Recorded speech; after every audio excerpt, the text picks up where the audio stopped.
وإذ قال ربك للملائكة إني جاعل في الأرض خليفة قالوا أتجعل فيها من يفسد فيها ويسفك الدماء ونحن نسبح بحمدك ونقدس لك قال إني أعلم ما لا تعلمون وعلم آدم الأسماء كلها ثم عرضهم على الملائكة فقال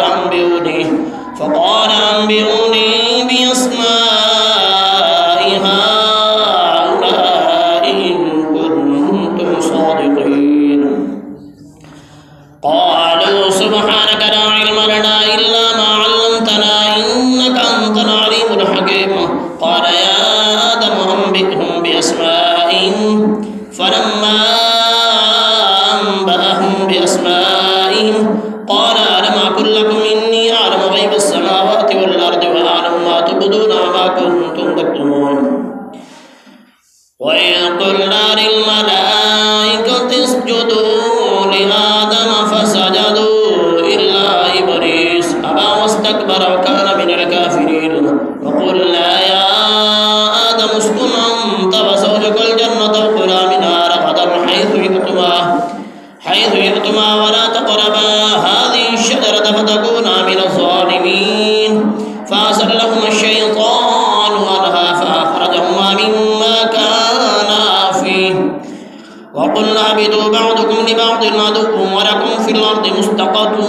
ومتاع إلى حين فتلقى آدم من ربه كلمات فتاب عليه إنه هو التواب الرحيم قلنا اهبطوا منها جميعا فإما يأتينكم مني هدى فمن تبع هداي فلا خوف عليهم ولا هم يحزنون والذين كفروا وكذبوا بآياتنا أولئك أصحاب النار هم فيها خالدون يا بني إسرائيل اذكروا نعمتي التي أنعمت عليكم وأوفوا بعهدي أوف بعهدكم وإياي فارهبون وآمنوا بما أنزلت مصدقا لما معكم ولا تكونوا أول كافر به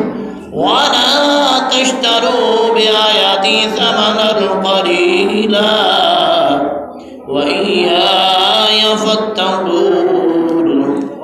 ولا تلبسوا الحق بالباطل وتكتموا الحق وأنتم تعلمون وأقيموا الصلاة وآتوا الزكاة واركعوا مع الراكعين أتأمرون الناس بالبر وتنسون أنفسكم وأنتم تتلون الكتاب أفلا تعقلون